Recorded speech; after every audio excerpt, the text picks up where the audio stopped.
Boa noite a todos e a todas. Boa noite. Boa noite. Pessoal, sejam muito bem-vindos. Este é o terceiro diálogo para fortalecer a psicologia jurídica com o tema Racismo e Psicologia Jurídica.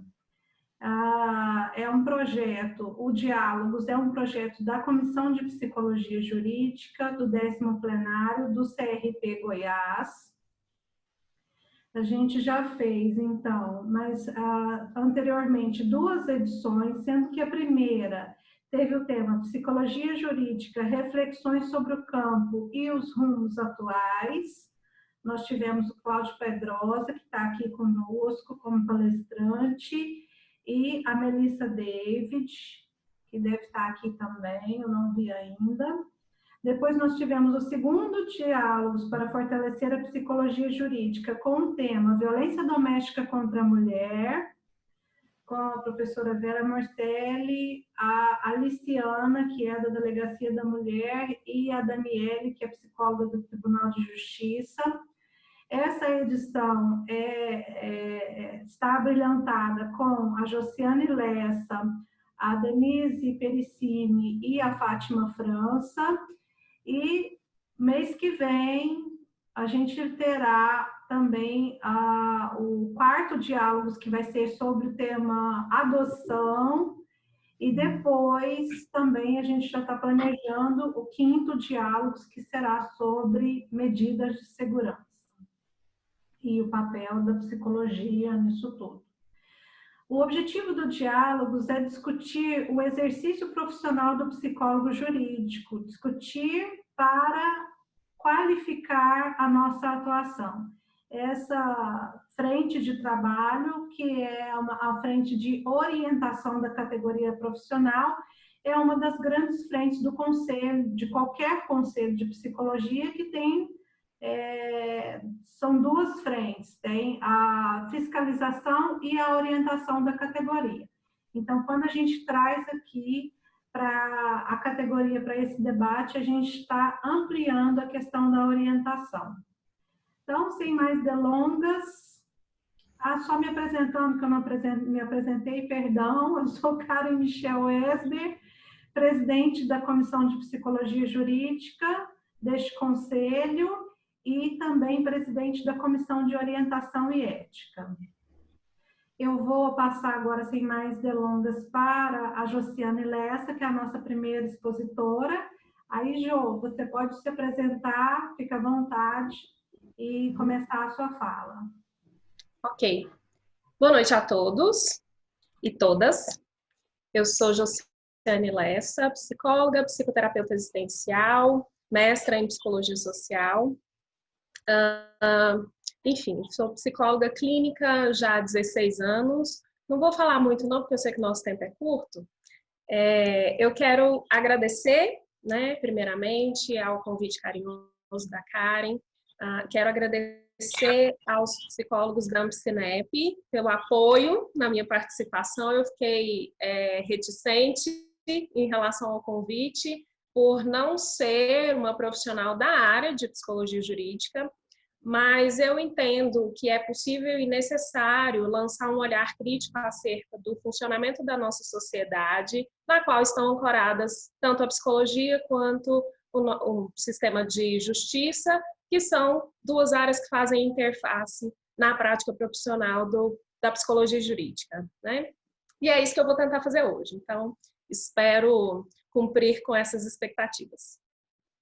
Em segundo lugar, eu quero parabenizar a Comissão de Psicologia Jurídica pela escolha do tema, e eu digo que o CRP09 precisa trazer a pauta antirracista de uma forma sistemática em todas as suas comissões e eventos oficiais, uma vez que esse é um tema transversal da nossa sociedade, portanto, da psicologia como um todo e também da psicologia jurídica. Bom, sem mais delongas, como o tempo é pouco, já parto para o início da minha fala, e eu quero começar trazendo já uma premissa que eu acho fundamental para a nossa discussão hoje, que é a seguinte: A sociedade brasileira é histórica e socialmente construída com base em 3 pilares fundamentais: a desigualdade de classes, a desigualdade de gênero e a desigualdade de raças. Ou seja, nós somos estruturalmente uma sociedade classista, machista e racista. Uma revisão crítica da nossa história, desde o processo de colonização até os dias atuais, nos permite enxergar isso facilmente, sem grandes dificuldades. Falar de racismo é, fundamentalmente, antes de tudo, falar de raça. E eu quero trazer apenas um apontamento a esse respeito. Raça não é um conceito estático, ancorado puramente em algo biológico ou fenotípico.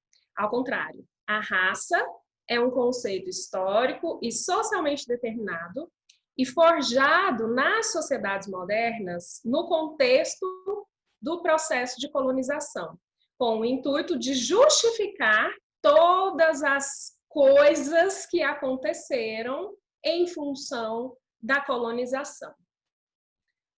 Como seria possível justificar e tornar aceitável, entre muitas aspas, todo um processo de saqueamento, de morte física e cultural e de escravização dos povos originários, se não mediante um processo de hierarquização entre as raças, né? A construção de uma ideia de que há uma hierarquia entre os povos. Não seria possível, né? E aí foi assim, né, mediante esse processo de hierarquização entre as raças, que o branco europeu se tornou um modelo de civilização, de avanço, de progresso, de inteligência, de beleza. E, portanto, os povos originários e os povos escravizados se tornaram os degenerados e que precisariam ser salvos. Salvos em sua própria terra, da sua própria cultura, enfim. Bom, então, a notícia não é boa, né? Nós somos estruturalmente uma sociedade racista desde 1500. E nós viemos, ao longo do tempo, refinando as estratégias para nos manter estruturalmente racistas.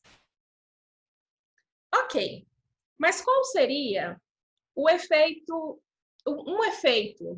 talvez o efeito mais imediato, né, desse exercício intelectual de compreender que o racismo está na estrutura da nossa sociedade? Eu poderia dizer que um efeito imediato é compreender que tudo, absolutamente tudo, o que nós produzimos dentro dessa sociedade terá já no nascedouro o racismo e as demais desigualdades que eu mencionei anteriormente.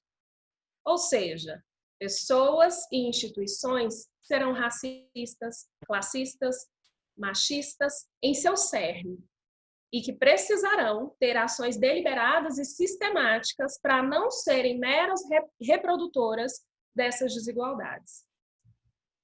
E aí eu quero frisar esse ponto. O racismo é algo estrutural da nossa sociedade e é estruturante das nossas subjetividades e das nossas instituições. Bom, daí já fica fácil depreender que tanto a psicologia quanto o nosso sistema de justiça, enquanto instituições sociais, também serão um locus de reprodução dessas desigualdades. Eu creio que ter esse olhar seja imperativo para uma atuação crítica dos profissionais da psicologia em geral e da psicologia jurídica também. Agora, o racismo, ele precisa de um poder político para seguir operando a sua manutenção na estrutura social. O status quo, ele não poderia se manter vigente, inalterado, por 520 anos, se não houvesse uma série de estratégias que produzisse essa manutenção, ainda que haja conflitos e antagonismos em relação a essa estrutura. E uma das estratégias de poder político que promove a manutenção do racismo e do classismo na sociedade brasileira é o que a Shirley Mbembe denominou de necropolítica. Nesse ponto, eu, como signatário de um pensamento interseccional, eu quero dizer que é bastante difícil, pela construção histórica da sociedade brasileira, separar racismo de classismo. Estereótipos de raça se confundem ou se fundem a estereótipos de classe muitas vezes. Nem sempre, porém, muitas vezes. A pessoa que segura seus pertences quando vê um homem preto se aproximando, porque sente que vai ser assaltado, é um emblema disso. Bom, ok. Mas afinal, o que é a necropolítica?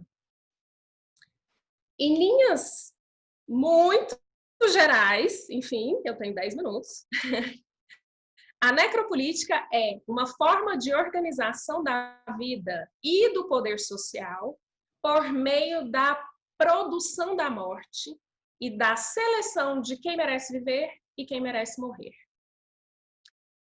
Quais são os corpos que podem morrer num período de crise ou num período de escassez? Essa é a pergunta que a necropolítica se articula para responder. E aí, o racismo tem uma função essencial nessa articulação e nessa seleção de quem vive e quem morre, uma vez que o racismo, na intersecção com o classismo, estabelece uma linha divisória que separa superiores de inferiores, bons de maus, inocentes de culpados, vivos de mortos. E eu quero fazer uma ressalva que quando eu falo da morte como algo que é produzido pela necropolítica, eu não estou me referindo apenas à morte física. Eu me refiro também à exposição ao risco da morte, seja por falta de saneamento básico, por uma alimentação que não é minimamente adequada, pela falta de uma moradia decente, pela exposição ao coronavírus no momento de pandemia, né? A gente colocar essa conversa, né? Quem pode ficar em casa fica, quem não pode, bom, sinto muito por você. A gente colocar essa proteção como sendo algo da ordem do privilégio é uma estratégia da necropolítica, porque na verdade precisaria ser um direito, né? Direito à saúde. E precisaria ser um direito garantido pelo Estado, né? Além disso, eu também me refiro sobretudo a uma morte que é existencial. A morte em vida. É a morte das possibilidades de vida, das possibilidades de crescer, de sonhar, a morte da possibilidade de viver além do tempo presente, de projetar uma vida diferente da que eu levo hoje, ou diferente da que meus ancestrais viveram. Isso também é morte. E isso também é agenciado pela necropolítica. E a população preta vivencia isso do ponto de vista subjetivo e também como um grupo social. Em função do preconceito de raça e de ações discriminatórias de pessoas e de instituições, ocupar espaços que fogem dos estereótipos que o racismo e o classismo cunharam é sempre uma luta. Pertencer é sempre uma luta. Pertencer de uma forma positiva, né? Sobreviver às imposições da necropolítica é sempre resistência e luta. E aí, como a proposta desse evento é um diálogo, eu fecho a minha fala, na verdade, fazendo uma pergunta para todos os ouvintes. Como, diante desses conceitos que eu apresentei brevemente, como a psicologia, o direito e a psicologia jurídica podem se comprometer com uma luta antirracista que vá além de uma hashtag ou além de ações pontuais e esporádicas. É isso, muito obrigada pela escuta, ansiosa para ouvir as minhas companheiras. Muito obrigada. Maravilhosa, né, gente? Nossa, Jo, muito bom. Estou muito provocada com a sua fala, eu tenho certeza que todo mundo aqui está. Gente, eu esqueci de explicar isso para vocês. Nós vamos fazer 10 minutos de exposição para cada uma das três e depois nós vamos abrir para o diálogo. Quem quer fazer alguma intervenção, por favor, se inscreva no chat. Não é para colocar a pergunta no chat, é para se inscrever e nós vamos abrir a câmera, tá? Então, sem maiores delongas, eu vou passar para a nossa próxima expositora, que é a maravilhosa Denise Maria, que tem até livros sobre esse assunto. Denise, é com você. Tá, joia. Boa noite a todos. Estão me ouvindo bem? Todo mundo? Ok. Tá, então, mais uma vez, boa noite a todos e a todas. Quero agradecer bastante o convite da Karen, da comissão do CRP de Goiás, para estar aqui com vocês. Foi uma surpresa, porque não é exatamente o tema assim, que frequentemente eu uso para falar, né? Normalmente eu falo de alienação parental, de guarda compartilhada, né? E foi uma grata surpresa, né? Falar da questão do racismo.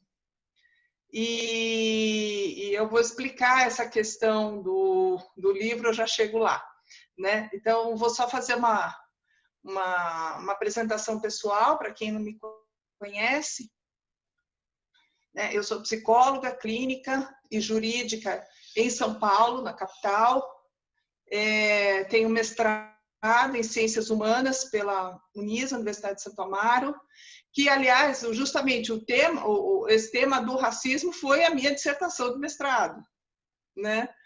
E sou coordenadora da pós-graduação em Psicologia Jurídica na Unisa, também, nessa mesma universidade, e sou membro colaboradora de algumas de comissões das OABs de Santo Amaro, Jabaquara e Santana, das subseções, né, da OAB aqui em São Paulo, e tenho livros publicados na área de psicologia jurídica, basicamente na área de psicologia jurídica de família, mas aí também a minha dissertação de mestrado, né, acabou se tornando um livro também, né, por sugestão da própria banca examinadora, né. Então, como foi um tema diferenciado para mim, eu abro a minha fala justamente sobre isso, né? Porque uma branca, neta de italianos, vai falar de racismo, né? Que não é usual, né? Eu infelizmente, recebi alguns tratamentos hostis, inclusive dos próprios negros, quando se fala que um branco vai falar de racismo, como se ele não soubesse do que se trata, como se não fosse sincero, tá? Uma vez uma pessoa com quem eu fiz um curso de psicologia e relações raciais aqui, em 2017, né? Era um dos instrutores negros e fez uma postagem no Facebook para debater sobre o racismo, a participação de brancos e negros no próprio processo de escravidão, por exemplo, que negros alforriados que tinham sua liberdade também tinham escravos, porque isso era status da época, né? Então, essa participação, mas aí ele escreveu assim, vamos abrir para o debate, ok.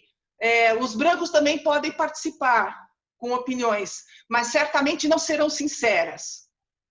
Eu estranhei muito essa frase, porque assim, já parte de um estereótipo de que os brancos, quando falarem, não vão ser sinceros, não vão ser autênticos, né? Pois brancos têm lugar de fala, sim, né? E até eu vou falar por que eu também tenho, né? A legislação, tanto a lei CAO como o Estatuto da Igualdade Racial, não especifica que somente os brancos é que são agentes do racismo e somente os negros é que são os alvos do racismo, né? Qualquer um pode estar num polo ou no outro, tá? Haja vista, por exemplo,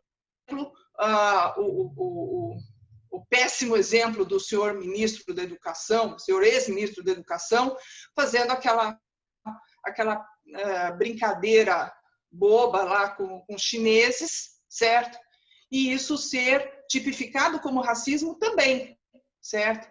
Porque não tem especificação de que somente uma pessoa, só os brancos é que são os agentes e os negros é que são os alvos, tá? Eu não vou falar como vítimas, porque eu falo como alvo no sentido objetivo, da intenção, né? Se é uma piada, se é um ataque, se é uma omissão, é um alvo. Aí a vitimização é subjetiva, né? A pessoa vai se sentir ofendida, e isso vai ser o objeto da discussão depois no judiciário. Por exemplo, para exigir danos morais. Eu estou falando de ser alvo, né? Então fica a pergunta, né? Será que todos os brancos são sempre agentes do racismo, né?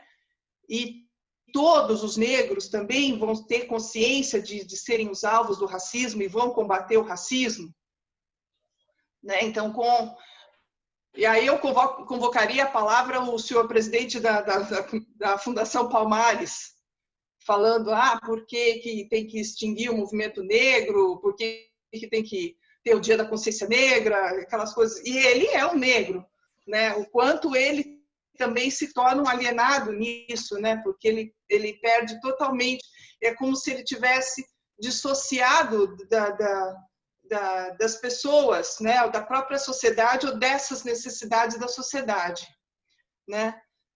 E, assim, a humanidade, na verdade, na história da humanidade, nunca se importou com o racismo. Até o Holocausto.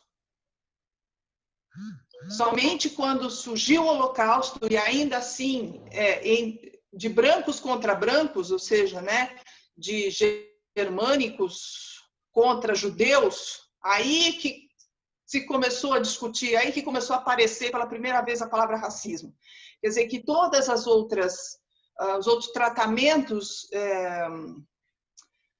discriminatórios, inferiorizantes, de um povo contra outro, simplesmente por determinadas outras características, que seja a cor da pele, que seja a religião, que seja local, enfim, qualquer outra coisa, parece que não existe. Só se começou a se preocupar com o racismo a partir do Holocausto. Não que os judeus não merecessem, mas lógico que merecem essa atenção e essa preocupação da sociedade, né? E esse respeito, mas mas somente a partir dali é que houve essa preocupação e já houve essa forma desumanizante nas relações humanas na história da humanidade toda, e ninguém se preocupou com isso, né? Se você pensar, por exemplo, o livro do Sartre, né, Reflexões sobre o Racismo, a maior parte da obra trata dessas questões em relação a judeus e não em relação a negros ou a asiáticos ou a qualquer outra raça. Eu estou falando raça nessa questão retórica como questão social, tá? E eu tive que pensar muita coisa por exemplo, desse trabalho do Sartre, Reflexões sobre o Racismo, para construir a minha dissertação de mestrado, né? Agora eu vou falar um pouquinho de como que surgiu esse processo de elaboração da dissertação de mestrado, né? Denise, primeiro veio de uma vivência pessoal. Denise. Oi, desculpa. 2 minutos, tá? 1 minuto? 2. 2, tá. Primeiro da vivência pessoal, por ser casada com um africano, eu tenho 2 filhos negros e a gente sofreu a gente sofre até hoje esse tipo de ostracismo, tanto na vizinhança como na própria família, principalmente parentes meus. A professora de metodologia científica sempre falou, a gente pesquisa aquilo que nos afeta, tá? E, na verdade, isso me atingiu, né? Porque atingiu em cheio, né?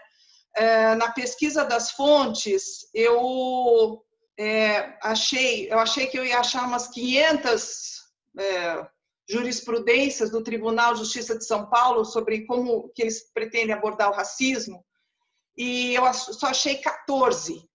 E dessas 14, só 2 é que, de fato, condenavam o agente do racismo, tá? O restante era simplesmente ou anular e manda arquivar, ou então reduz o racismo ao crime de injúria racial, que cuja pena é menor, o crime é prescritível, o que faz com que as pessoas comecem a se desestimular de fazer essas denúncias. Tá? Isso fica internalizado para as pessoas. Não adianta eu ir buscar o judiciário para exigir, por exemplo, uma indenização por danos, ou a condenação criminal do agente de racismo, porque ou eles vão mandar arquivar ou vão dizer que é injúria racial, que foi uma brincadeira, que foi uma piada, porque a gente ainda reproduz as representações sociais desse estereótipo da inferiorização, da hierarquização de raças. Então, por exemplo, determinados lugares em que não tem um DECRAD, essa delegacia de registro, para registro de crimes de intolerância, tá? E outras políticas públicas. A gente só pensa, só muito centralizada nas capitais e determinados lugares que não tem. Então, o racismo generalizado e não tem o alvo do racismo não tem para onde recorrer. Então, essa pesquisa foi extremamente impactante para mim, eu não esperava esses resultados que eu encontrei, mas me trouxe importantes reflexões, a ponto de ter sido elogiado na banca, né? Publiquei como livro, e que está aqui, né? A capa do livro, e também já estou vendo aí a reavaliação dele para uma próxima edição futura, certo? Eu sei que eu me estendi um pouquinho, mas eu precisava concluir essa fala para agradecer bastante também essa oportunidade de estar aqui com vocês falando desse tema. Ok? Muito obrigada. Até mais. Muito bem, Denise. Muito obrigada pela sua fala. Muito provocativa também. E agora eu vou passar para a Fátima França fazer as considerações. Fátima, por favor.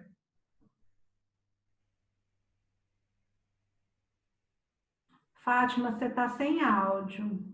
Abre o seu microfone. E pronto. Falta do meu tempo, o período que eu falei sem áudio, hein? Tô brincando. Primeiro, eu quero agradecer a oportunidade, né, que o CRP de Goiás me deu aí de poder estar conversando sobre esse tema e envolvendo a psicologia jurídica. Quero agradecer, então, a vocês, agradecer a Josiane pela sua fala e a Denise, que conheço já há muito tempo a gente não se via, né, Denise? Por falas aí tão instigantes que eu agora preciso me reorganizar para fazer um pouquinho do que eu pretendia falar e já responder algumas coisas e provocar também. Já fiz um mestrado há quase 20 anos, agora estou no doutorado, lá no IPUSP, na USP também, cujo tema do meu doutorado é o impacto do racismo na subjetividade do autor de delitos negro. Estou revendo o projeto, mas esse é meu tema de pesquisa.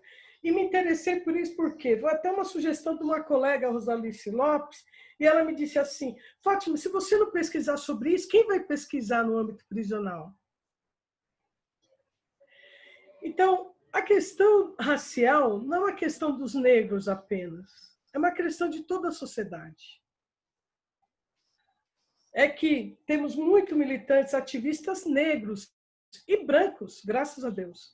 Então, há mudanças, é porque há uma adesão das pessoas com relação a essa necessidade de nós lutarmos por uma sociedade mais justa. Agora, quando se tem reações, como a Denise falou, é reflexo do racismo, sim. Muitos negros, muitos viveram violências brutais. E desconfiam mesmo. Desconfiam quando vem um branco, quando vem uma pessoa, diferente do tom de pele, que aqui no país é o tom de pele que acaba dando importância. Então, desconfiam, são agressivos, são violentos até, mas tem um reflexo aí do racismo. Quando nós vimos o que aconteceu com o George Floyd nos Estados Unidos, e os vários acontecimentos aqui no Brasil, desde aquele menino Arthur, como chama o menino que caiu do prédio em Pernambuco, no Recife? Miguel. Né? E vários outros acontecimentos tão violentos no mesmo nível da morte absurda do George Floyd nos Estados Unidos, a gente se pergunta, nossa, o que é isso? Essa violência toda. O que valeu a luta? Eu fico pensando, quando morreu essa semana, foi enterrado ontem ou hoje, se não me engano, o John Lewis, o que participou da luta contra o racismo pelos direitos civis nos Estados Unidos, junto com o Dr. Martin Luther King, que fez a passeata em Selma e quase morreu lá pela violência policial, teve traumatismo craniano. Ele, quando viu as cenas de violência contra o George Floyd, ele chorou. Eu imagino por que ele chorou. Ele deve ter pensado, mais de 30 anos de luta contra o racismo, lutando contra isso, e o que eu estou vendo, coisa pior ou igual ao que aconteceu em Selma. E ele deve ter se perguntado, o que valeu? O que adiantou? A mesma coisa nós perguntamos aqui cotidianamente. Quando nós vemos violência policial contra negros, quando nós vemos questões raciais tão violentas que nos chegam diariamente, perguntamos então, afinal de contas, o que nós fazemos? Não é? Eu digo, valeu. O que isso nos sinaliza é que a gente não pode baixar a guarda. Ou seja, nós temos que continuar lutando, não só para denunciar, mas para intervir. E quando eu falo a gente, não é só os negros, é a sociedade em geral. E agora os psicólogos precisam se apropriar dessas questões e precisam incorporar isso nas suas ações, em todas as áreas. Jonífera Costa, na introdução do livro Da Cor à Pele, se não me engano, da Neuza dos Santos, Tornar-se Negro. Aí vem o subtítulo, que eu não estou me recordando mais, mas é um livro antigo. Neuza dos Santos, na sua dissertação de mestrado, tratou da questão do embranquecimento dos negros, desde o tom de pele, desde a questão do cabelo. E o Jonífera Ferreira Costa fez o prefácio e indicou como isso influenciava o desejo do negro, a profundidade que ia a violência no racismo no indivíduo negro. E o quanto a psicologia tinha, que o psicólogo, ao tratar uma pessoa que fosse negra, ou enfim, uma pessoa afrodescendente, não podia ignorar isso. E não pode. Tem que se apropriar disso.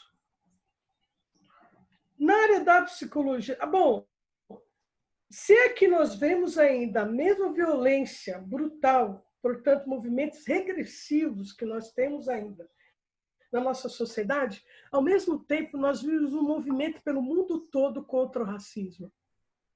Isso significa que realmente é uma questão de consciência, que o mundo está contra isso de uma maneira geral. Se por um lado tivemos a morte do George Floyd de tantos outros que morreram como consequência do racismo, nós tivemos um movimento no mundo inteiro contra esse mesmo racismo. Então está aí, né? A luta pelos direitos civis nos Estados Unidos, pelas cotas, a luta contra a questão racial aqui no Brasil, do racismo, tem surgido efeitos, sim, mas há muito ainda por lutar. Por isso que a gente não pode abaixar a guarda. Em psicologia jurídica, a psicologia jurídica trata com problemas sociais. São problemas sociais que chegam até o sistema de justiça. E aí a gente precisa pensar que psicologia jurídica é essa. Talvez fosse melhor a gente começar a pensar psicologia e justiça, para delimitar o campo, pensando a justiça do sistema todo de justiça, deixando de adjetivar a psicologia como jurídica. Mas isso é conversa para mais de metro em um outro momento, né?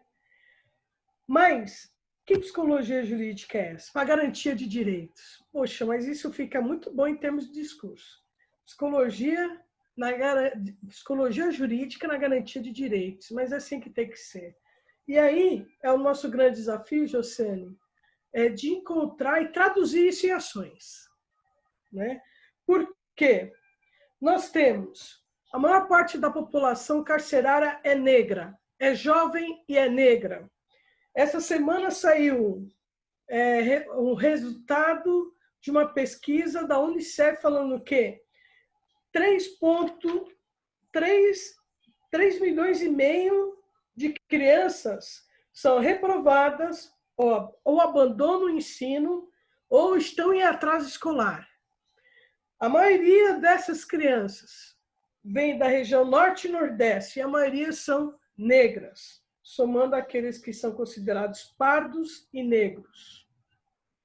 Então, no âmbito escolar, nós temos, então, os negros como um alvo, como vítimas ou como excludentes desse processo educacional e alvo de um fracasso escolar.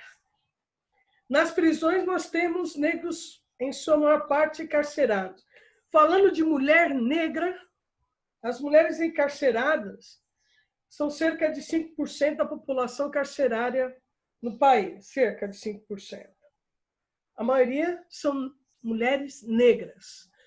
Os filhos destas, que agora, dentro das discussões na área da psicologia jurídica, falando de infância e juventude, estão começando a fazer o recorte dos filhos das mulheres presas.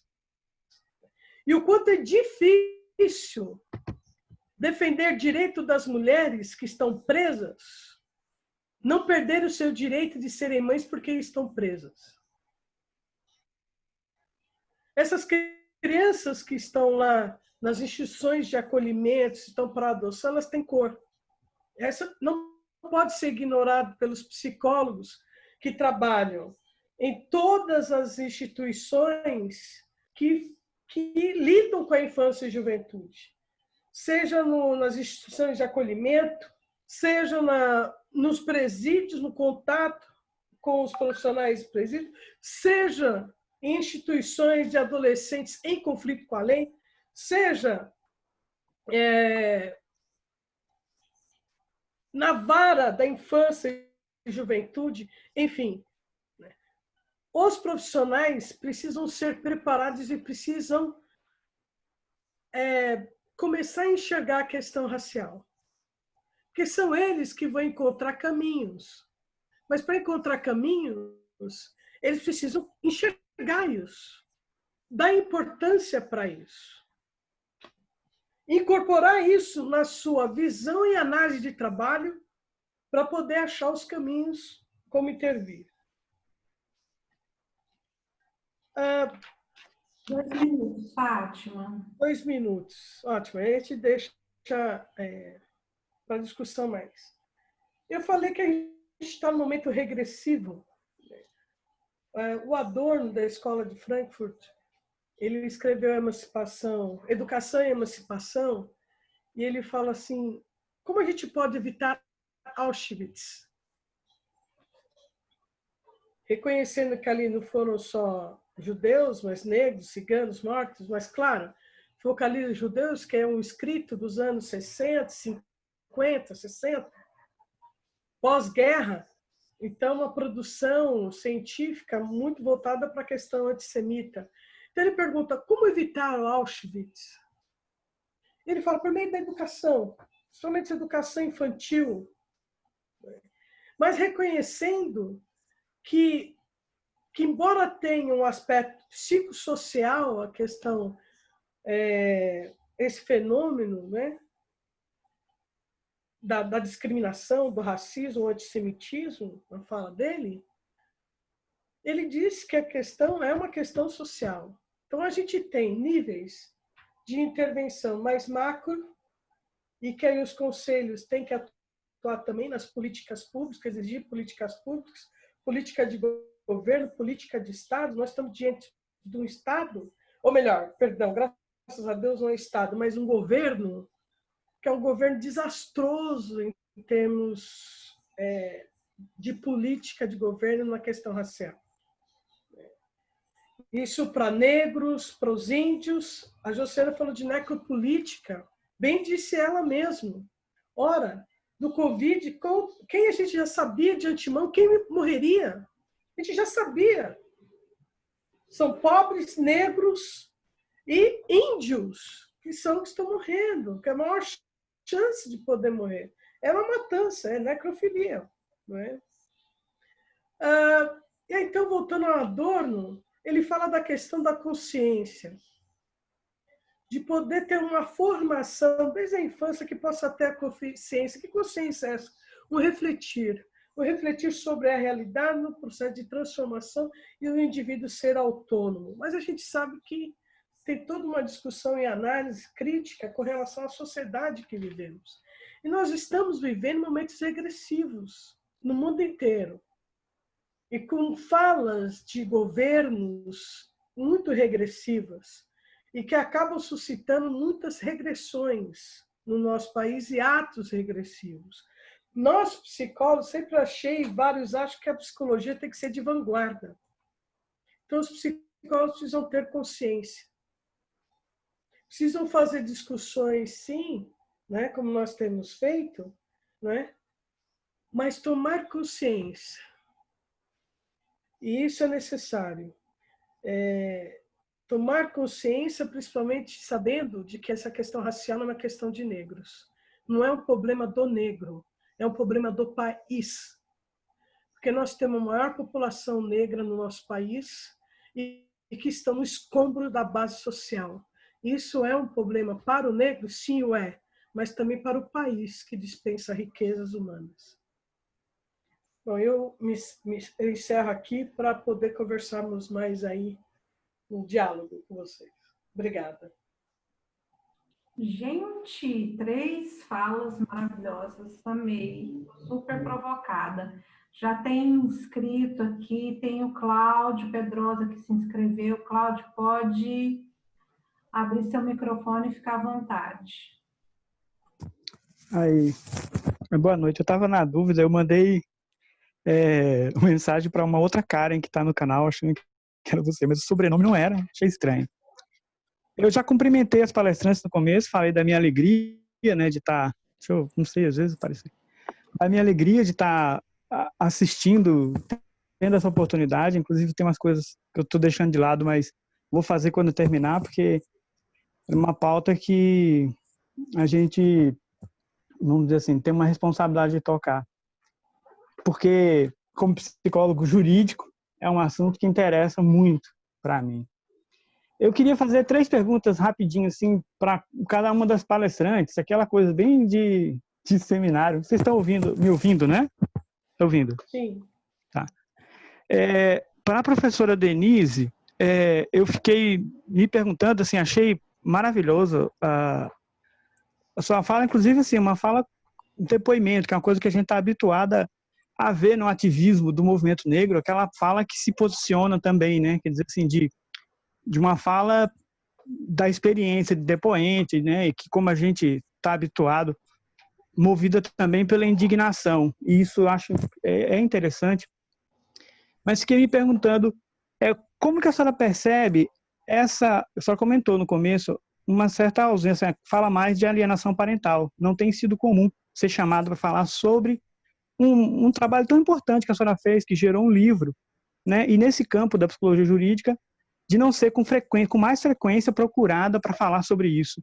Isso não seria um efeito do racismo institucional que organiza a própria psicologia jurídica? Quer dizer, só tem pessoas que lhe seguem, que acompanham, só tem um trabalho importante, né, de divulgação de conteúdo, de falar temas e tudo, e as pessoas não solicitam essa questão, pelo que a senhora falou, né, da frequência, com a mesma frequência com que falam de outros temas. Eu fico me perguntando se isso também não é um efeito desse racismo estrutural que a Josiane comentou ali. Para a Fátima, eu tinha uma outra pergunta que é assim, nessa posição de ter feito mestrado há muito tempo e está fazendo doutorado agora, isso lembra um pouco a própria Sueli Carneiro também, que fez um percurso que o doutorado dela, de certa forma, é recente, né? Embora não seja, mas a Sueli é uma autoridade no campo dela e só teve assim, a conclusão da tese dela de modo recente, historicamente falando. Você acha que esse percurso mais lento entre as autoridades, gente que tem uma reflexão, que tem uma contribuição sólida, que tem material importante, né, para dizer e para pensar, e ficar aí nesse percurso lento na academia, é uma decisão pessoal, assim, nós fazemos, ou também seria uma estratégia do racismo institucional que impõe barreiras e tal? Eu queria que você falasse sobre isso, tanto no seu caso, ou como no caso em geral do que a gente vê a pós-graduação de pessoas negras, que é mais raro. E para Josiane, eu vi a live de novo da Sueli Oliveira, e ela falou para a Djamila uma questão que estava sem debate mais. Quer dizer, para a Sueli, o feminismo brasileiro é negro. As mulheres negras já são reconhecidas, ninguém questiona mais se existe feminista negra no Brasil, né? Falar feminismo no Brasil é falar também para mulheres negras de projeção e tal. Mas eu fico pensando, na psicologia, Josiane, né? Você vê esse mesmo movimento e, assim, você tem esperanças de igualdade racial? Acho que é essa questão. Você é jovem e pode falar sobre isso, se tem ou não esperanças e por quê. É isso, obrigado.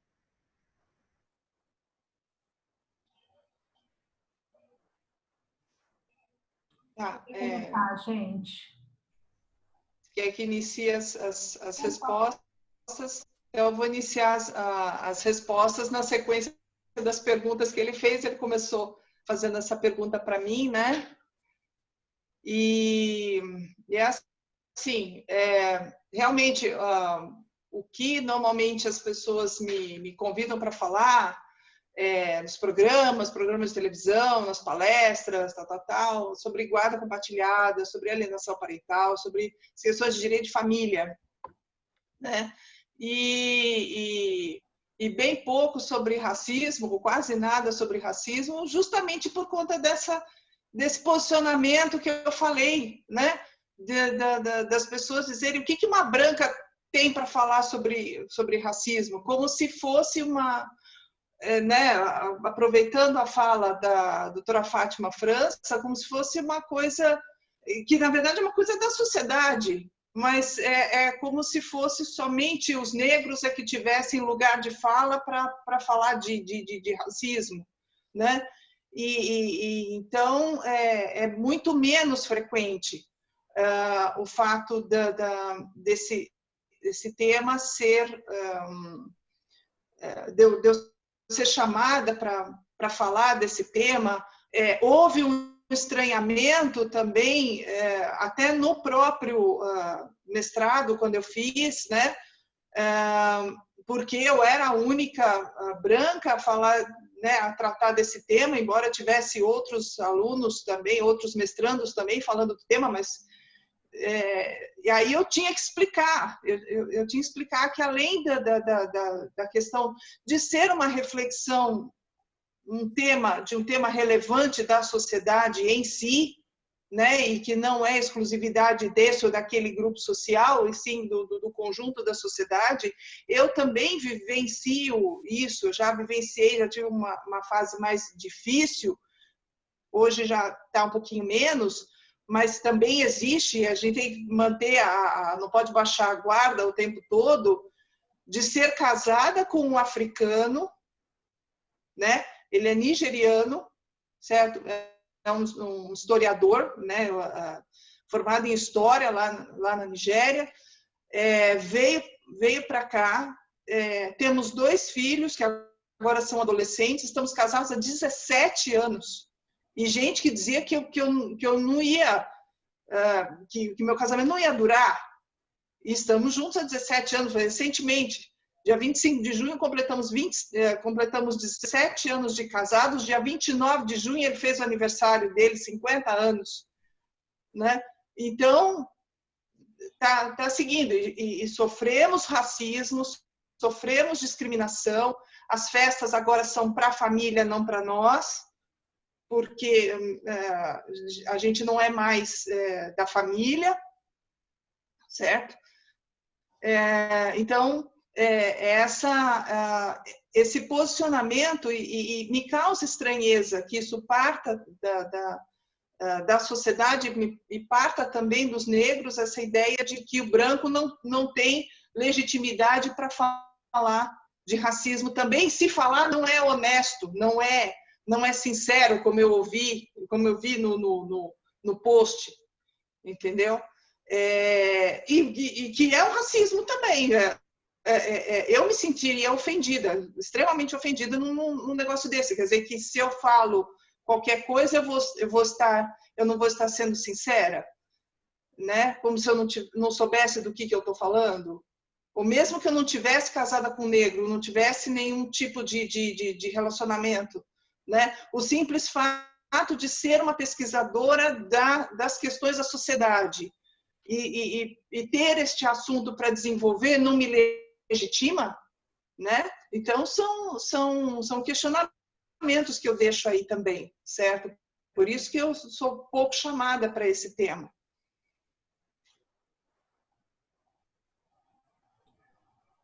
Denise, finalizou? Agora eu acho que sou eu, né? Sim, por No favor. meu caso, a respeito do doutorado, viu, Cláudio? Não tem a ver com... Não tem a ver com a questão assim, eu me envolvi em várias ações dentro da psicologia. Foi a época que eu fiz muitas ações da psicologia jurídica, fiz congresso, fui presidente do Sindicato dos Psicólogos. Então, foi um momento assim que eu acabei, gosto muito disso, sempre gostei, acabei privilegiando mais esse lado. No entanto, como que eu entrei no mestrado? Foi interessante, porque no mestrado, lá na USP, na psicologia, tem até hoje o NEIB, que é o Núcleo de Estudo Interdisciplinar do Negro Brasileiro. Então, tinha um grupo de professores, a Ronilda Ribeiro era da psicologia da USP, que ela queria orientar negros. Então, foi uma ação afirmativa interna já, vamos dizer. Então, ali nesse NEIB, foram grupos de estudantes e pesquisadores, estudantes não da graduação, já eram todos formados, não é? Que prestamos um mestrado na USP ou em outras universidades. Então, eu, na psicologia, Eliane Cavaleiro, que era professora da UNB, tá, hoje ela não está mais, mas toda uma produção nessa questão racial fez na área da educação, fez mestrado e doutorado na sequência. Denise Botelho, professora universitária também, que está lá na universidade, lá em Pernambuco, no Recife, também na época. Alessandro, que hoje é professor do Instituto lá da Psicologia da USP, também da mesma época. Foi todos nós da mesma época. Isso faz 20 anos atrás. Agora, ao mesmo tempo, é lógico que Sumaia, que foi fazer mestrado na PUC, Juarez, que hoje é professor no interior, que ele era da área de jornalismo, ciências sociais e tal, tá lá, todos professores universitários e universidades públicas. Eu estou na universidade, né, pública, continuo na USP lá fazendo doutorado e no núcleo de pesquisa sobre preconceito. Então, no meu percurso pessoal, não pensou essa questão racial, mas, na verdade, a minha inserção no mestrado teve esse movimento de todos nós ali. Então, foi um movimento de uma professora que queria ter orientandos negros. Então, formação afirmativa, com certeza, e que ajudou, então, a entrar em 6 pessoas, 7 pessoas em programas de pós-graduação, no nível de mestrado. E que todos viraram doutores, eu estou doutorado agora e tal. Sueli Carneiro, ela ingressou, demorou, não sei o percurso da Sueli, mas com certeza o trabalho, gente. Trabalho. A gente tem que fazer um esforço danado, os alunos de pós-graduação, professores, entre trabalhar e estudar, fazer doutorado nessas situações, né? Isso não é só para nós negros, mas para nós negros o negócio pesa mais, tanto que vocês podem ver a quantidade diminuta de estudantes na pós-graduação que são negros. Então, o professor que por um dia foi ministro da Educação e que disse que chegou lá por mérito, aí disse que não tinha o título, se descobriu que não tinha título, eu pensei, tá vendo, se ele tivesse sido usufruído, tivesse se favorecido de ações de políticas afirmativas, ele teria terminado o doutorado dele aqui no país. E não ter ido até a Argentina, depois não ter dinheiro mais para pagar o doutorado lá fora. Né? Ele tinha que ter ouvido isso, que ele é contra cotas, que ele tem esse discurso da meritocracia, que num país como o nosso não serve para colocar negros em... Então, é importante que hajam, sim, ações afirmativas que possibilitem que pessoas negras entrem em graduação e pós-graduação. Tá? A ação afirmativa é uma política discriminatória, sim, positiva, necessária num país que é desigual.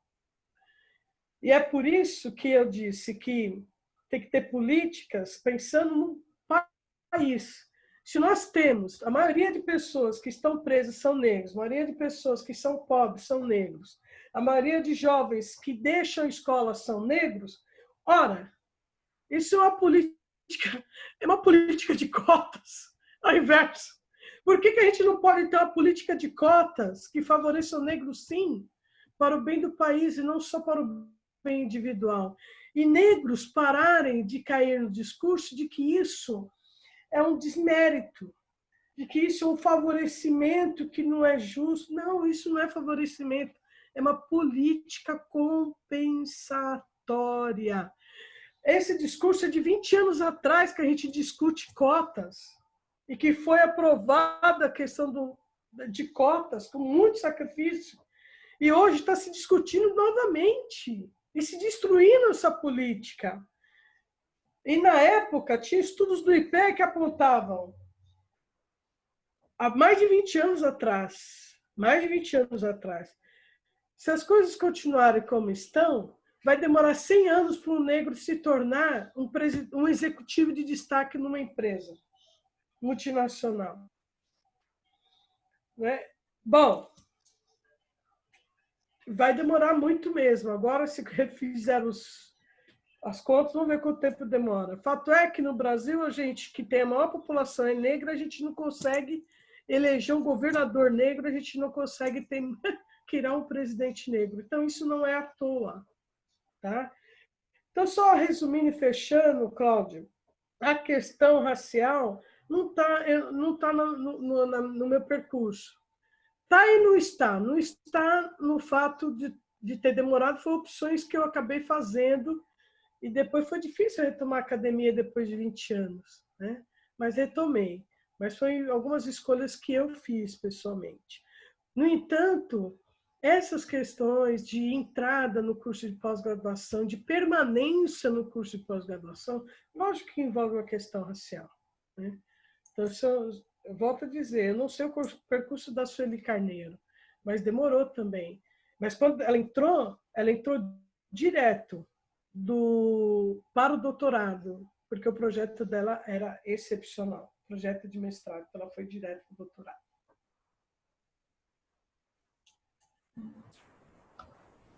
Minha vez? Bom, Sim. eu vou aproveitar o microfone aberto e vou fazer alguns comentários antes de responder a pergunta do Cláudio. Se isso for uma quebra de protocolo, eu vou dizer que eu estou na vida para isso também. Primeiro, Fátima, eu me senti abraçada pela sua fala. Muito obrigada. Acho que eu quero te ligar toda semana só para você me lembrar que a luta vale a pena, continua valendo a pena. Enfim, mas me senti muito contemplada, fiquei realmente muito feliz, assim. E também sou estudiosa da teoria crítica da Escola de Frankfurt e só um adendo, né, ao que você trouxe, que a Adorno fala no texto para que Auschwitz não se repita, que é preciso da educação para que Auschwitz não se repita, mas também é preciso que a gente se lembre o tempo todo de que os elementos para que uma nova Auschwitz aconteça ainda existem na nossa sociedade, né? E aí é por isso que eu trago a referência de um racismo como algo estrutural da nossa sociedade e estruturante das nossas subjetividades, né? Enfim, só complementando, né, Fátima? E aí nesses... Perfeito. Obrigada. Né? E aí, nesse sentido, também já puxo um gancho para comentar a fala da Denise, que também muito provocativa, e fiquei muito feliz de te ouvir, Denise. Essa coisa, né, esse questionamento que você fala, né, pode uma branca falar de racismo? Todos os negros terão consciência do que é o racismo? E eu acho que essa questão do lugar de fala, como todos os conceitos que caem na moda, né, entram na moda, eles acabam passando por um processo de distorção e de esvaziamento muito grande. E a gente precisa fazer um esforço de recuperar a origem e a potência de alguns conceitos, e um deles é o lugar de fala. Lugar de fala não significa que uma pessoa branca não possa falar de racismo. Muito pelo contrário, né? Ela não só pode, como ela deve falar de racismo. Mas significa que ela precisa falar deste lugar social, do lugar social de uma pessoa branca, de um lugar social que é, sim, de privilégio, né? Independente de qualquer coisa. Né? Mas hoje a distorção tem feito com que as pessoas achem que o lugar de fala é um recurso para se isentar da discussão. Não é meu lugar de fala, então não preciso mexer com isso, né? Não vamos problematizar, não. E não, muito pelo contrário. Em relação à questão de se todo negro terá consciência, claro que não, né? Por isso que a gente, dentro do movimento negro, a gente usa essa expressão de tornar-se negro, né? Porque não é simplesmente nascer preto numa sociedade racista, embora isso tenha repercussões subjetivas que vão muito além de uma escolha e de uma consciência concreta sobre isso. Mas, justamente por conta da repercussão do racismo na nossa subjetividade, é que existe um elemento muito específico que a gente chama de auto-ódio. Então, nem todo mundo vai ter consciência do que significa ser preto numa sociedade racista. Consciência não significa que ele não sofre racismo. Ele sofre, mas ele não tem a consciência disso, né? Não necessariamente. E o auto-ódio faz isso, que a Fátima trouxe muito bem trazido, né, do livro da Neuza Santos, que é essa ideia de embranquecimento. O Fanon também fala disso. Né? A gente passa por um processo de um auto-ódio que vai fazendo com que a gente sinta que é melhor se embranquecer, né, subjetivamente. Então, também não dá para ficar apontando o dedo para o preto que não tem a consciência. Não, ele sofreu, como Fátima disse, várias violências e que fizeram com que ele sentisse que é melhor se embranquecer e esconder a sua negritude. Né? Isso talvez seja uma condição de sobrevivência emocional para ele. Não podemos saber.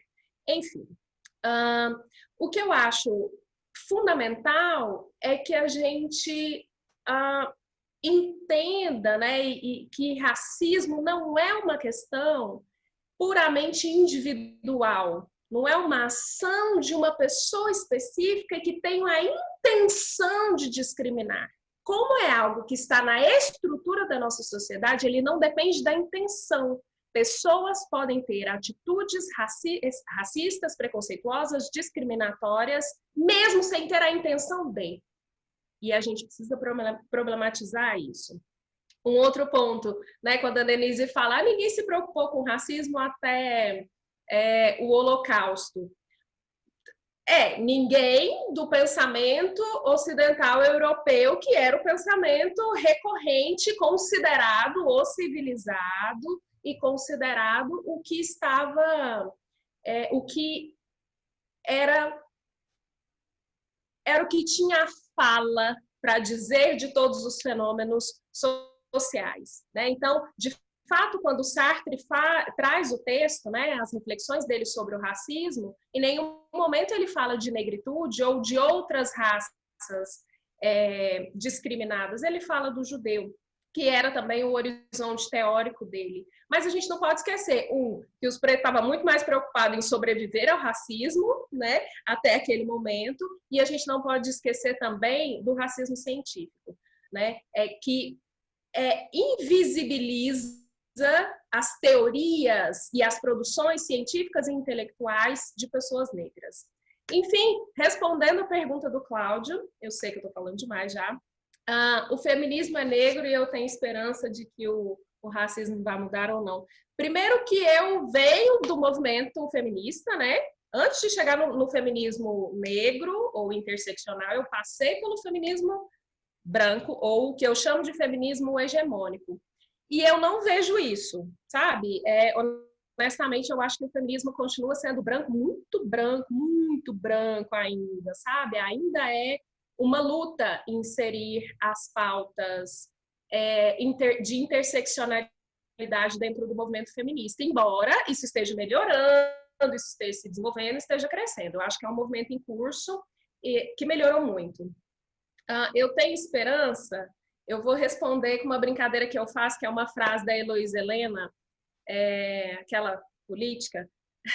Ela fala, olha, com esta estrutura anatomo-fisiológica, eu sei que eu não verei a mudança que eu gostaria de ver na nossa sociedade em relação ao racismo. Mas, quem sabe, meus descendentes, não sei se os próximos diretos, mas talvez eles consigam ver mudanças mais significativas do que eu acredito que eu verei. Acho que respondi. Obrigada. Perfeito, gente. Tem mais um inscrito, que é o Yuri. Yuri, pode abrir seu microfone, abre a sua câmera também e fala conosco.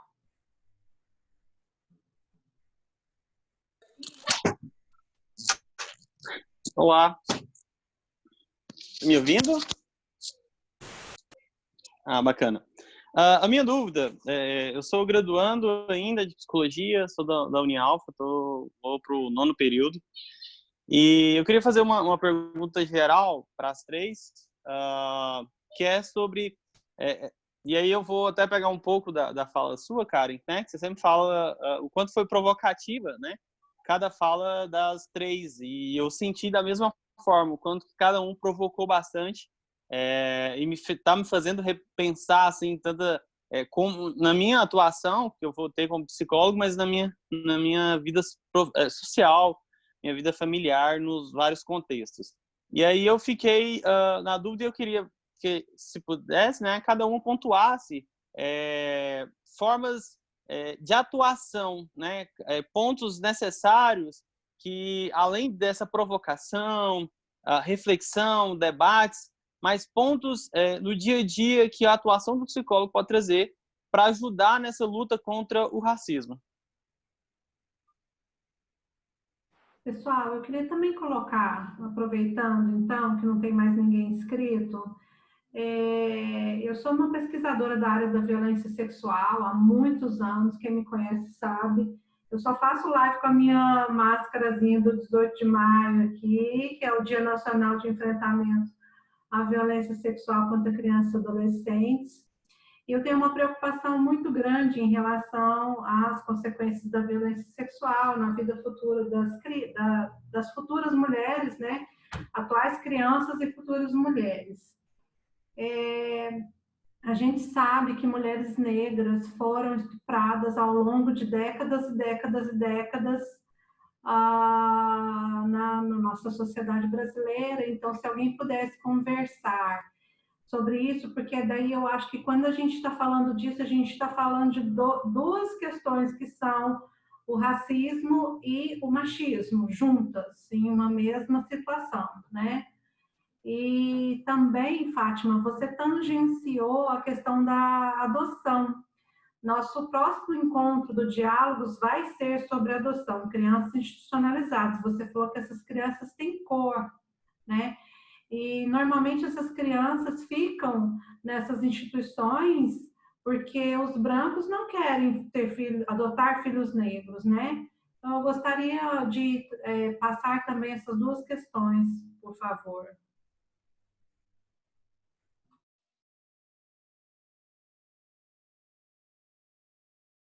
Pode começar, gente, qualquer uma de vocês. Quem quer começar? Josiane, Fátima, Denise? Eu posso começar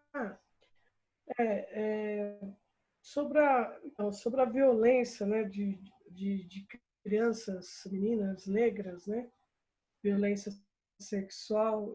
Eu não sei te pontuar exatamente o que a gente poderia fazer, mas como sempre é fundamental, né, toda e qualquer vítima de violência sexual, o impacto que isso traz para a constituição da pessoa é um impacto tremendo, violento, extremamente negativo. E aí você tem um racismo estrutural que está no bojo disso também, né? Como a Josiane falou, a forma de ver essas meninas, né, já como objeto, que o agressor vê como objeto, né? Também que é uma menina negra que também tanto faz, né? Não tem importância nenhuma, né? Quando a gente fala de comercialização de corpos infantis, da mesma maneira, né? As crianças que são em uma situação de risco, de vulnerabilidade, elas tendem a serem mais alvo de violência, seja a violência dentro de casa, seja a violência externa, né? Então, quando a gente fala de poder trabalhar as políticas públicas para melhoria de IDH, nós estamos falando, inclusive, de salvar vidas de crianças que deixam de ser alvo da violência por condições sociais melhores. Condições sociais, não só econômicas, mas condições sociais, delas terem direitos. Porque uma criança que vive numa circunstância onde ela está numa situação de risco, ela pode ser mais vítima do que outras crianças que não estão nessa condição. E as crianças negras estão, em sua maioria, nesta condição. Então, perpassa por essa questão de conjuntura social maior, né? Mas também de trabalhar isso com essas crianças, porque além de ser vítima de violência, tem a questão racial, né? De poder trabalhar de retomada com elas, né? De poder a gente poderia dizer empoderamento, ou então de uma identidade dela que ela possa poder superar aí a questão da vitimização, né? Eu não sei, José, poder dizer o que pode ser feito, mas tem todas essas condições aí. E o que pode ser feito é uma questão dos psicólogos, da gente continuar discutindo para poder encontrar esse caminho, né? E aí eu falo do Yuri, dessa luta contra o racismo, além da tomada de consciência, dependendo de onde você for trabalhar, por exemplo, é de você poder enxergar as coisas, fazendo um recorte racial também. Então, isso não é pouca coisa, é bastante coisa. Porque se você estiver no consultório e você atender negros, tem uma questão aí a mais que você não pode negligenciar. E se você tiver propriedade, né, sobre estudos que falam da questão racial, etc., você vai poder trabalhar com essa pessoa isso. Não só a questão que o sofrimento, claro, o sofrimento psíquico de ser negro, ter o racismo também, mas às vezes isso, tem pessoas que sofrem violência racial e não percebe que foi violentada racialmente, porque não tem consciência. Eu mesmo, por exemplo, todos os espaços que eu percorri na minha vida, só tinha branco.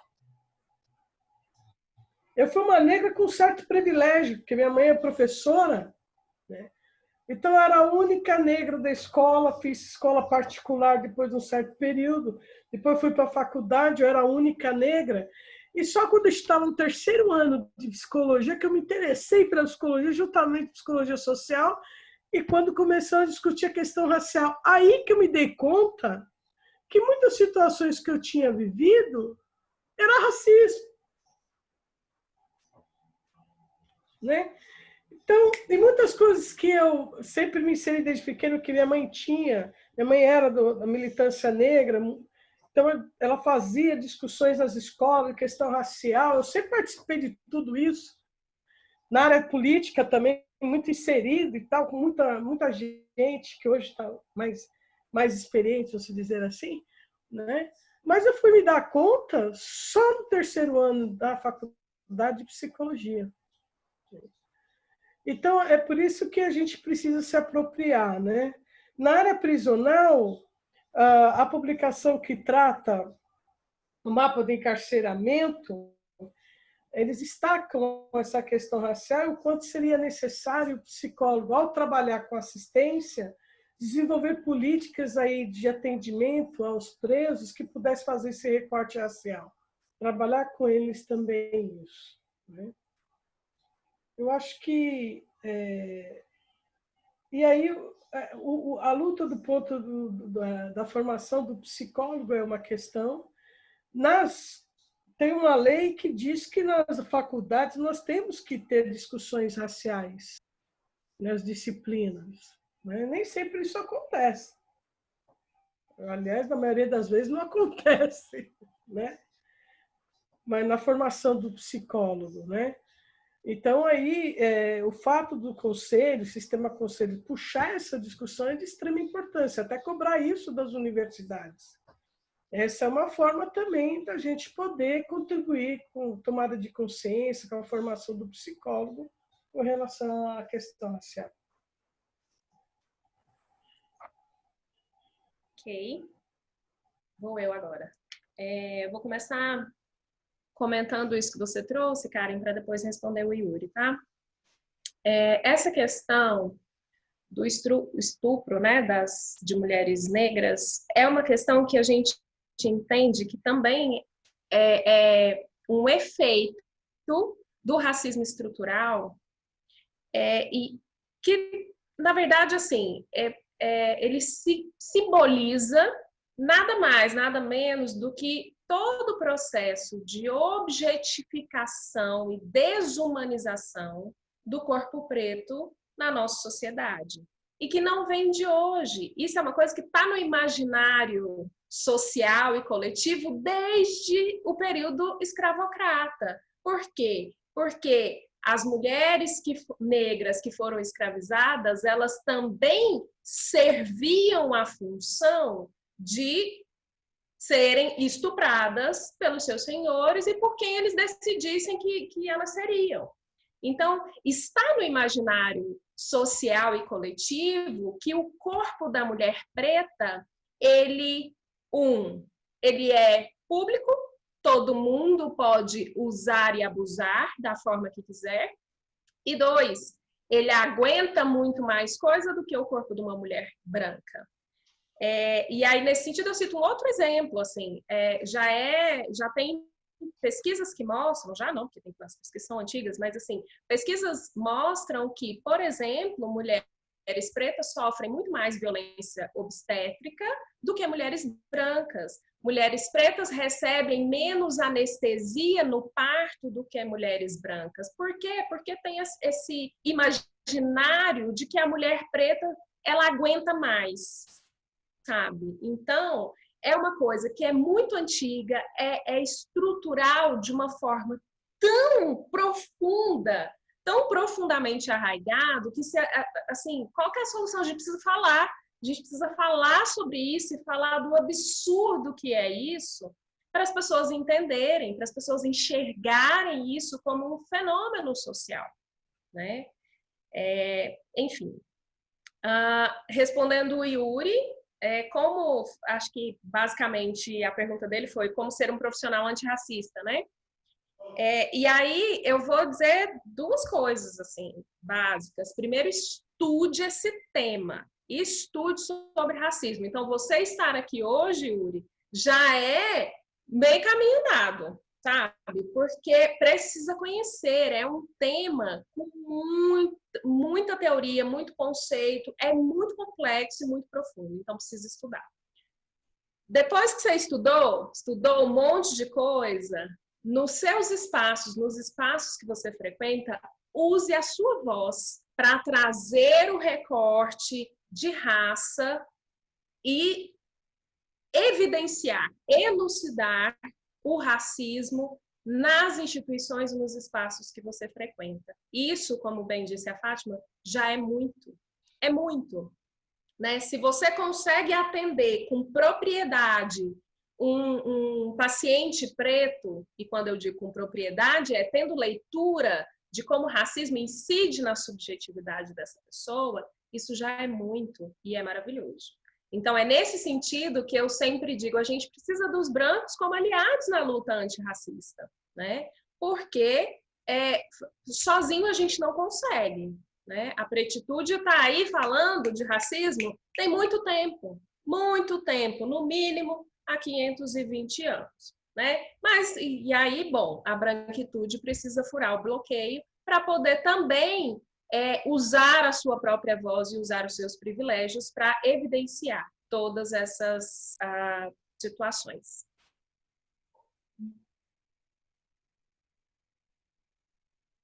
Denise, você quer falar? Então, acho que a maior parte já foi comentada aqui, né?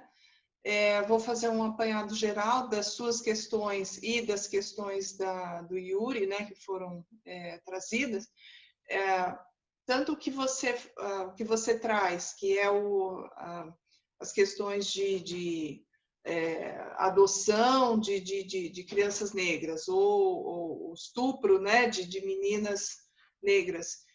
Todos esses cenários são reflexos justamente dessa internalização, né, dessa introjeção, digamos assim, né, desse conceito de inferiorização racial, de hierarquização, né? Então, é esse construto que precisa ser desfeito, né? Justamente através de maior conscientização, de maior participação social, inclusive dos brancos, né? Como como comentou aí a Josiane, né? A trazer, porque a gente também está mostrando que a gente também faz parte da sociedade, estamos todos juntos, né? Como diz a música do Paul McCartney, né? Vamos falar em português, né? O marfim e o ébano, né? Estão juntos no piano, né? E vivem em perfeita harmonia. Por que a gente não, né? Então, e o piano não sobrevive, né? Não é o piano e todo descaracterizado e todo sem som, sem aquela harmonia, se você tirar qualquer uma, né? Ficar só com as pretas ou só com as brancas, quer dizer, você precisa das duas, integrar as duas. Então, a sociedade depende disso, né?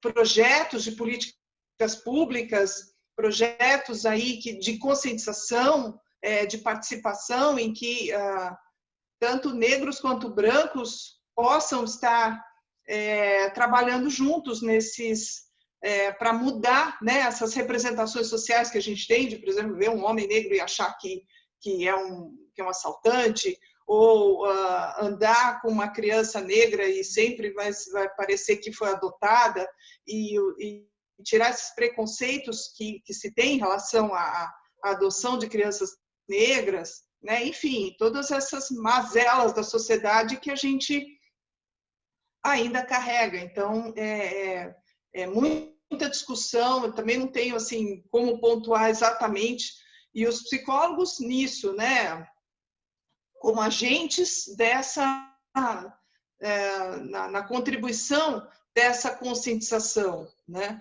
junto com vários profissionais aí de diversas áreas, um trabalho interdisciplinar, mas que precisa trazer tudo isso para a sociedade, né, o próprio branco também trazendo isso, né, mostrando os prejuízos do racismo, quanto desconstrói esse mito de que o racismo só existe em função de ações do branco, todos os brancos são sempre racistas, todos os brancos são discriminatórios. Então, que a gente precisa reintegrar, né, todos esses setores da sociedade. Acho que é isso. Ok, pessoal. Tem muito comentário lá no chat, mas eu não vou abrir para o chat agora. A gente tinha combinado isso no começo do Diálogos, porque esse projeto, de fato, é um projeto de abrir, falar, dialogar. Eu vou chamar as 3 expositoras para fazerem as considerações finais e aí a gente encerra, e eu vou fazer uma pequena fala final e aí a gente encerra, tá bom? Quem quer começar? 2 minutinhos só de considerações finais.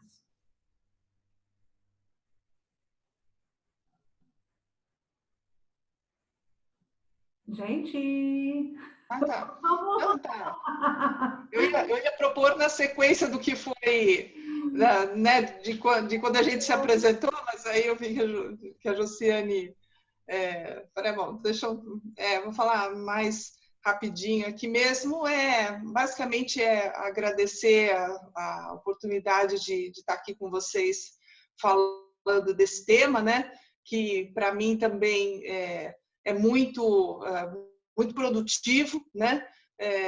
E é o que eu falei já, de trazer essa integração, trazer mais reflexões, a maior participação da sociedade, já que o racismo é uma questão da sociedade mesmo, e quanto mais ações a gente puder fazer para ajudar na conscientização, nessa quebra de paradigmas, essa quebra de preconceitos, né? E podermos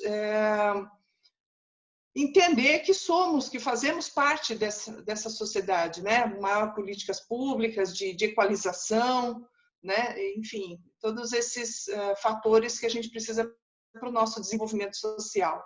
É isso, muito obrigada.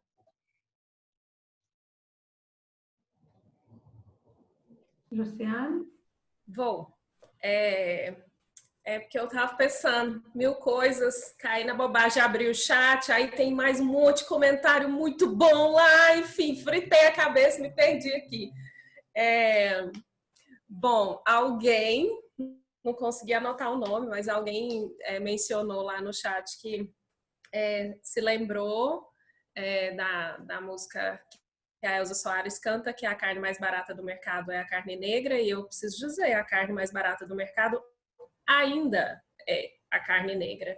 E é por isso eu acho que é tão importante que nós estejamos aqui hoje fazendo essa discussão.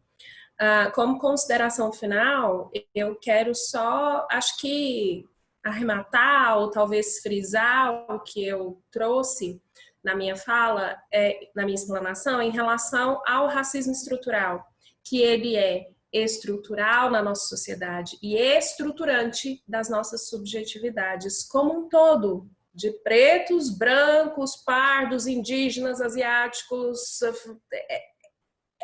dessa sociedade está subjetivamente estruturado pelo racismo. Isso significa que tem uma intenção de ser racista? Claro que não.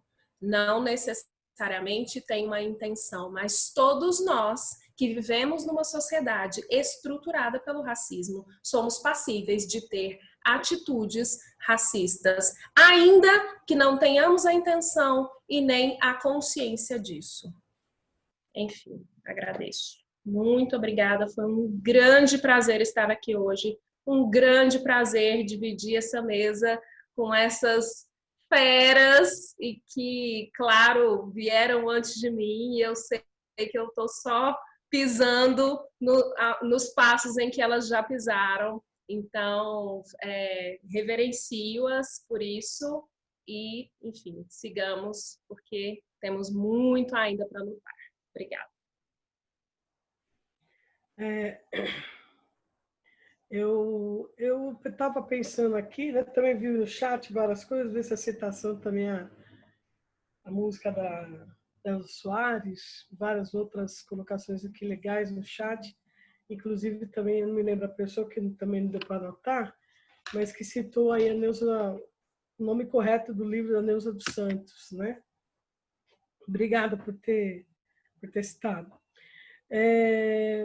Eu queria fazer uma proposta de que, se o Conselho, através da Comissão de Psicologia Jurídica do grupo, quiser fazer encontros pequenos com alguns profissionais das diversas áreas da psicologia jurídica. A psicologia jurídica é uma especialidade cheia de especialidades, né? Então, é o mundo da psicologia jurídica também. Então, se quiser fazer encontros com esses profissionais, com diálogo com a gente, para a gente ir construindo essa discussão racial e também possibilidade de ação, né? Eu me coloco à disposição, que é uma forma da gente começar a construir ações, né? E agradecendo, então, aí a vocês, mais uma vez, pela iniciativa de levantar esse tema, parabenizá-los aí por esse tipo de trabalho, que é fomentar esses diálogos, isso é muito importante, né? Isso aproxima o conselho da categoria profissional, ouve a categoria, ouve os profissionais que estão lá na ponta, ouve estudantes, isso é muito bom, né? Isso é muito necessário para a gestão do conselho, uma gestão bem democrática, né? E, então, eu agradeço essa oportunidade, agradeço a excelência de poder ter tido o grande prazer de dividir aí momentos com a Josiane e com a Denise, né, Denise? Tanto tempo aí na psicologia jurídica, né? Tantos anos aí que a gente se conhece, se esbarra em congressos, enfim, né? Então, foi um privilégio também para mim, porque a cada momento que a gente vai conversando, a gente também tem sempre um aprendizado, sempre fomenta pensamentos, e por si só isso já é muito bom, né? Muito bom. Tá bom? Agradeço a todos que participaram, contribuíram também com esse momento. Muito obrigada mais uma vez ao Conselho Regional aí de Goiás. Pessoal, eu só tenho a agradecer as falas de vocês. Vocês olharam no chat, as pessoas amaram aqui. Nós estamos até agora com 95 pessoas presentes, nós estamos em final de evento, então quem está aqui realmente queria estar nesse lugar. Agradecer Josiane Lessa, Denise Pericini, Fátima França por tirarem de nós cada vez mais as lentes escuras do nosso olho, que nos impedem de ver, de enxergar, de discutir, de falar sobre racismo. Eu vou finalizar trazendo de volta, acho que foi você, Fátima, que falou do menino Miguel. O menino Miguel foi uma criança vítima de uma violência brutal, em forma de negligência, que resultou em morte. Foi uma violência de uma branca contra um negro, de uma adulta contra uma criança e de uma rica contra um pobre. Então, o menino Miguel, para mim, é uma tristeza que nós tivemos no ano de 2020, que nós não podemos esquecer dele. E, para mim, poder ouvir aqui vocês falarem sobre racismo, sobre psicologia jurídica, foi realmente um privilégio, porque me faz consolidar cada vez mais os princípios do nosso Código de Ética Profissional dos Psicólogos, que está pautado numa coisa essencial que se chama direitos humanos. E direitos humanos são direitos de negros, de brancos, de chineses, japoneses, de qualquer pessoa humana, né? Então, eu só tenho a agradecer, dizer para todos que esse evento, em breve, será divulgado nas nossas mídias sociais, ele vai ficar lá no canal do YouTube. Convidar vocês para os próximos diálogos. Esse projeto é um projeto mensal da nossa comissão, que a gente pensou em trazer temas importantes, de fato. Então, no mês que vem terá, no outro terá, no outro terá. Até o final da nossa gestão, mensalmente, nós estaremos trazendo aqui algum tema de relevância para a psicologia jurídica. Agradecer ao pessoal da nossa comissão querida de psicologia jurídica. Eu vi muita gente aí, a Melissa está aí, o Shows, Ângela Baioc, Gisela, a Ana Paula está aí. É duro falar os nomes, a Liane também. Deixa eu só passar uma rodada aqui para ver se eu acho mais alguém.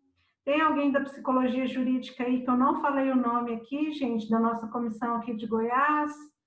Se tiver, pode Cláudio falar. Aí. Quem? Áudio. O Cláudio Pedrosa, claro, imagina, ele fez até uma intervenção aqui. Quem mais, gente, da nossa comissão que está aí? E dizer que todos são muito bem-vindos na nossa comissão está sempre aberta a novas participações. Fátima, eu vou levar a sua sugestão ao plenário para a gente realmente estender esse debate às outras comissões também, tá bom? Então, gratidão, gente, muito obrigada pelo encontro maravilhoso de hoje, que só me acrescentou, e eu tenho certeza que só acrescentou a todo mundo que está aqui. Gratidão.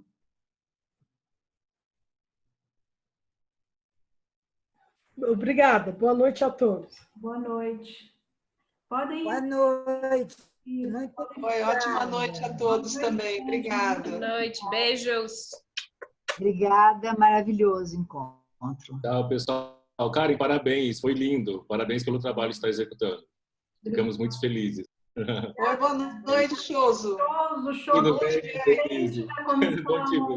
No 9º plenário, ele começou esse trabalho aqui, trouxe as pessoas para a comissão. Hoje nós temos uma comissão forte.